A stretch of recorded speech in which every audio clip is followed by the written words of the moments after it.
welcome back to my channel. Thank you so much for tuning in. So today's video is going to be one that you requested and one that I have done before, but I want to redo now that I understand a little bit more how to explain certain brushes to you guys, and then also just the simplicity of the video wasn't there, so I wanted to redo it. It's the Makeup Brushes 101 video, okay? So this is a big one because you can scour the internet and find all of these different brushes, but there are key things that you want to understand when it comes to brushes, and there are going to be key things that we need to talk about when it comes to doing research on which brands are the best. Starting off, I want to talk about the experience of buying makeup brushes, because a lot of times if you go to the drugstore, they're in containers and you can't really feel them. If you go into the department stores, you can feel them, but you are going to pay a higher price because they are higher end and they're more name brand, of course, as well. Now, some brands will use their name and then still produce mediocre products that are about the same quality as drugstores. And then some are going to be the better quality that you are paying for. So for instance, Laura Mercier, shout out, and NARS, shout out. Those are the two brands that I would say to invest in, as well as Shu Uemura and MAC, of course, and all of which do a specific thing to their brushes that is the superior method for binding the bristles into the end itself. So the main thing you want to look for is making sure that they have some sort of proof on their website, or you can hunt down before you buy the brand a info section somewhere about the brush that says that it is woven in. You want to look for that verbiage, because woven in means that it is on a track similar to a hair extension and it is actually sewn into the brush versus glued in. And I'm not going to name names, but I have bought cheap brushes before, just not knowing, and actually, unfortunately, have been more expensive brushes. Again, not naming names, but you find that the more that you wash them, the more that you break down the glue. And so if the bristles are only glued in there with glue, they're not woven in. Once you start to wash it, which you should at least once a week if you're wearing makeup once a week. That being said, you find that these types of cheap glued in brushes are going to be the ones that break down the fastest, because as you start to wash them, the water gets in, soaks out the glue, and then they pop off. And I'm telling you, it just goes and it goes everywhere. So the difference between, a brush that breaks down the right way, because let's face it, you're gonna have brushes for, oh look, I did it again, right on camera. So perfect example is Morphe. I love them. They are a great quality brush for what you pay, but unfortunately they use a cheap glue, which means that their handle doesn't always stay on. Now, if you have super glue, like you've seen in some of my other videos, and I talk about how to save your brushes, you just super glue this back on, right? Well, I will never have to worry about these bristles coming out because it is woven in there. And because it is woven in there, I can trust that this is going to be a brush that I'm gonna have for at least 10, 15 years if I take care of it the right way. I will list in the box below the brands that I recommend, and I will also list you'll see here in a short second, a before and after of a website for both a good brand and a bad brand and the key things to look for. So stick around for that.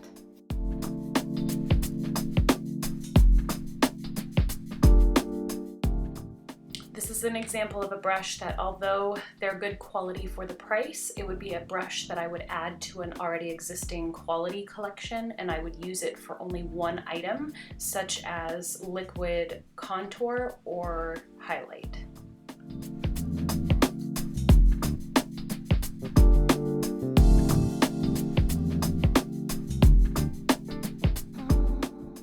So here is an example with Sigma of a better quality brush. It has patented woven fiber technology, as well as better quality bristles when it is going onto the skin. I use this for powder products, and this is a staple in my arsenal of brushes.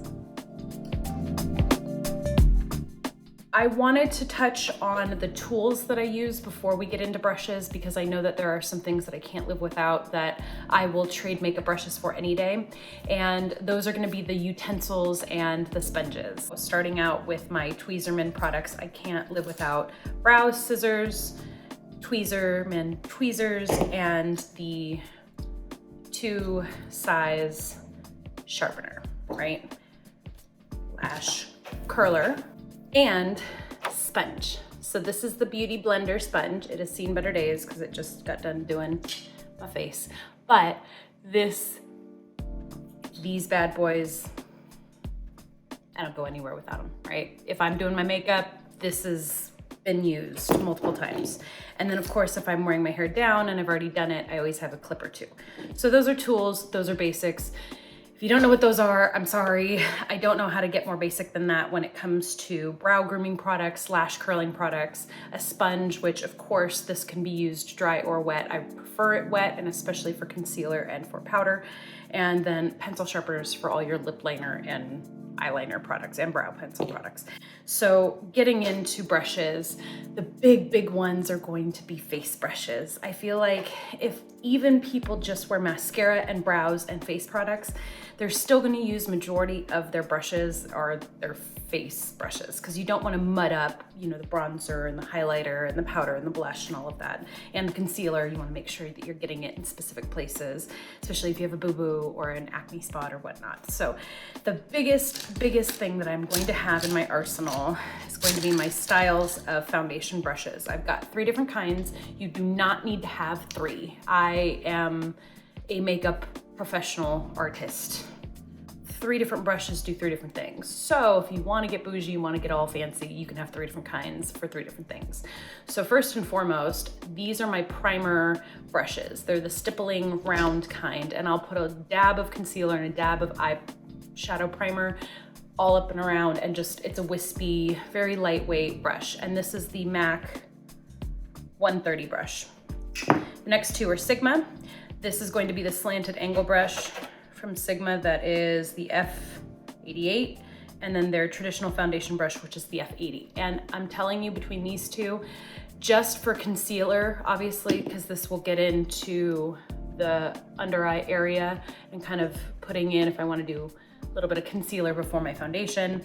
And then this one's going to be for my all over foundation, because it's just the best at blending, right? And I really don't use this to fully blend. I'm kind of lazy with it. I'll put the drop on, deposit, and then go through and blend everything out with my Beauty Blender.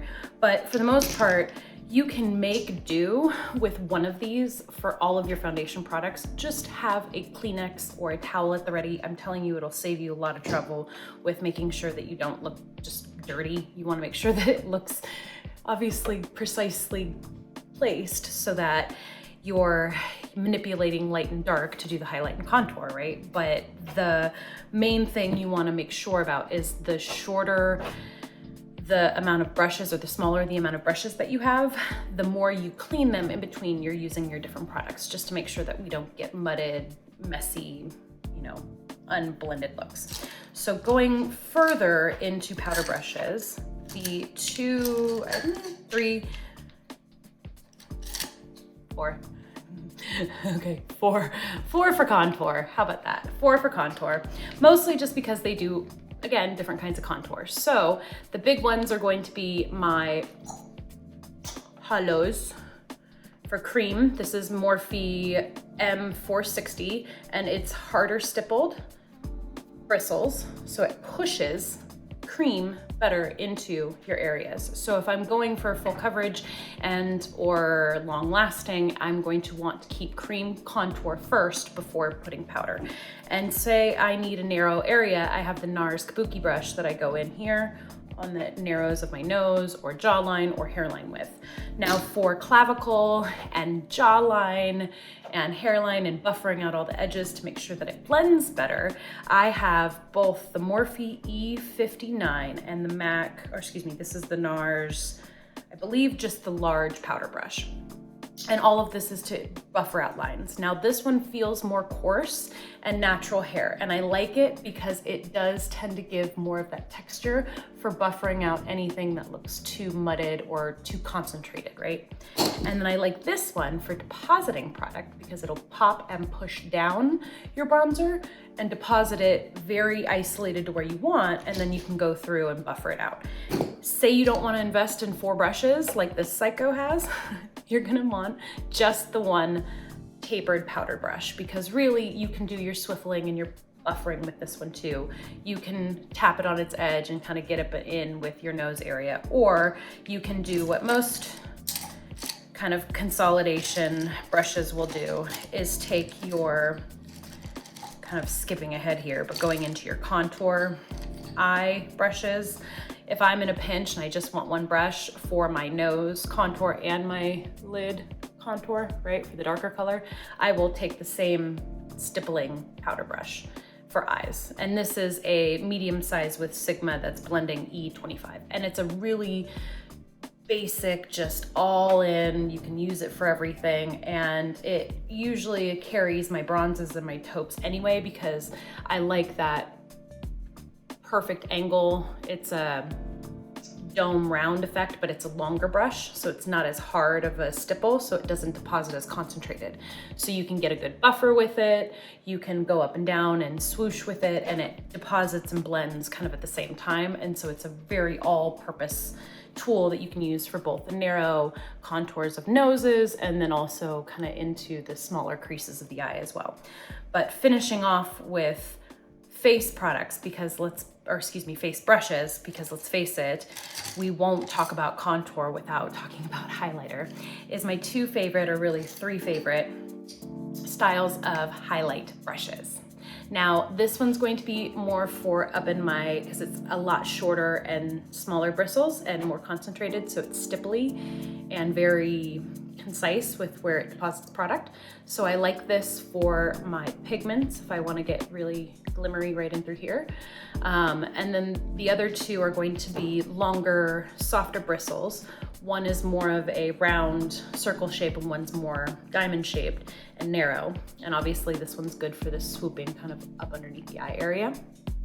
But they're both excellent, and they're both either or on the situation, so you don't really need both. You don't need two or three even. You can just get by with the one. I'm gonna get into powder brush, my all-time favorite powder brush. This one I couldn't live without. This is a soft, it's the Sigma F30. Yeah, correct me if I'm wrong, but F30, and really nice, almost Kabuki effect, but it's not as hard and as concentrated of a deposit as a Kabuki, so you really can do that buffer and blend out any, lines or too much blush, or, tone down any shine that is from too much highlighter. So it really is a great all-purpose, all depositing translucent translucent powder brush that I adore this brush. I can't get enough. If I was gonna have one single powder brush and I was just gonna put one product on my face, it would probably be powder, being honest, brows, but powder, and I would just really work in circular motions and deposit loose powder onto my face, because that alone I feel like gives the most fresh face. You don't have to do much. If you just want one brush to cover all face products, that and a sponge, you're good.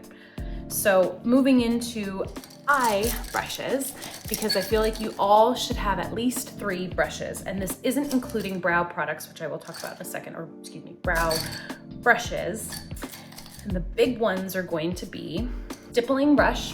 Now you can just get these and carry them around, the little mascara ones. You can get them on Amazon, but I like the tool, and I've glued this back in so many times, and it's been my tried and trusty little, because I finally worn it down, I think. It's not as stiff, so I can really soft, the edges if I'm softening out my brows or whatnot. And I love the slanted angle brushes. I can't get enough of these. One's with MAC, one's with Morphe. I've got both the, oh Jesus, I'll put it in the 266 for the MAC and 212. So the 2 MAC slanted brushes are going to be both for liners and brows, but they're great for pomades and for powder too, especially if you've got a little spot that a pencil alone won't fix. I find that the slanted brush, once you clean it off a bit, you can use it for 2 different things and it works perfect. But slanted powder brushes, these are so resourceful. Like I said, brows, liner, you could even get in with under eye if you want to get a powder liner underneath here. You can do a lot with these bad boys, and you can clean it off and keep using it. Touching back on the bristle brush, these are all my crease brushes that I want to touch on. You can use a variation of any of these, but I always suggest having at least 2. And like for instance, perfect example, you have more of a stippling brush that you can deposit your bronzers or your taupes with for your nose area or your crease. And then say you want to go a little smokier, always have a smaller one that can deposit a darker color right up into the edge there. But the last two that I want to talk about are going to be my tiny little, I call it my boo-boo brush. This is my little concealer brush. It's synthetic hair, it's with Morphe. This is the M421, and it is round but flat, so it's not very chunky and bulky. And it kind of has a tapered, to a point effect, right? And so what it's designed for is you would either take concealer or get it wet and come in and actually clean up creases. Say you're trying to sharpen a cat eye and make it more razor thin on the edge, this would be the one to do it. Or if you're, say, laying the foundation for your foundation, you're putting concealer on first, dab it with the little concealer brush. This is also great for lid pigment, if you want to put any sort of shadow or pigment on the lid, because it can deposit right in that small little area. Just clean off in between. Also amazing for if you have speckles of mascara or shadow and you need to dust it off and you don't want to smudge it into your makeup, just pop up. And you can do it dry or wet on this one as well. Remember, synthetic hair doesn't trap anything. So it won't really collect as much. It will deposit straight onto the face. That's what it's designed to do. Anything that is a blend of sorts, all your usual dry, right? Your dry products, they are going to be ideally not, you don't want them to be synthetic. It doesn't really matter what else they are. You don't want to get fancy and you always want to check to make sure they're cruelty free. But for the most part, dry and synthetic don't go well together. It won't collect into the brush. It won't deposit even when you're blending. It will poof out into the environment. I've watched it firsthand. I do not buy powder brushes or any dry brushes that I use. I refuse that they have synthetic hairs. Now, and it's complete opposite when it comes to my liquid products. All of my lip liner brushes, my foundation brushes, and my concealer brushes are all synthetic hair for this very reason. Extra little brushes that aren't necessarily needed in your daily routine, but if you want to get fancy and you're a makeup lover and you want to know all of the little extra brushes that I have and what I use them for, as I'm picking glue off of my little tiny liner brush. This is my MAC bad boy that I absolutely love. Oh, excuse me. Ooh, I stand corrected. This is an old favorite. Oh, this goes back to my stomping grounds. My Shu Uemura brush. Ooh, and it's in perfect condition too. It's 2R Sable. And this tiny little bad boy has saved me so many times, because if you are a lash wearer, and not just extensions, but the tracks, you know how annoying lash glue is, and you know how annoying it is when you're out, and you're having a good time, and all of a sudden you feel it, and you're like, uh-oh, oh God, what do I do? I have the glue, I brought the glue, do I put it on my nail? Do I get a little cotton? I'm in the bathroom at a bar, right? No. So I always keep in my clutch, and I have a baby one of these, but this one is for, say, I put too much powder or I take too long when I'm putting my lash on and it dries too quick and so it doesn't clip on one end, and I need to put a little bit more glue on the lash, but I don't want to just, put it everywhere. I put a tiny little bit of glue and it just saved me. I just go, ooh, right up into the lash line, and I can salvage it. It doesn't get everywhere and it doesn't stick my eye together or my lashes together, and I love this little bad boy. So say you love your gel liner and you want to make sure that you're getting a precise, clean, very narrow line kind of in the inner tear duct, and then if you're creating a cat eye, this can obviously be used for that as well. So thank you guys so much for watching. If you have any other questions on makeup brushes or what things are used for, please leave in the box below. I will put all of the info for where to find these brushes below here as well. And I hope that it's been informative and that you have been able to get a little bit more out of your brushes at home. Always make sure, last and a little bit when I'm going to say this about cleaning, pay attention, please, for the love of God. We're just so clean freaks right now, and I love it.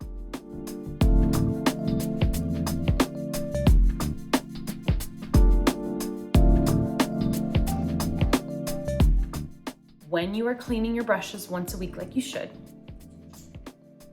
wring out all the way once you're done and set it on the edge of a counter, hanging off the edge just a wee little bit, because you want the air to circulate from both sides. You don't want to wrap it up in a paper towel or just set it there and just let it soak on that wet paper towel. It is going to grow mildew, it is going to grow mold, it is going to grow bacteria in your brushes, and you're going to be dirty even after you think you've cleaned them and you're not putting grossness on your face. So it just helps it to dry fast enough to where the bacteria doesn't set in. So please wash your brushes, please, please, please. Thank you again, all of the support and love. Don't forget to subscribe, and I will see you all later.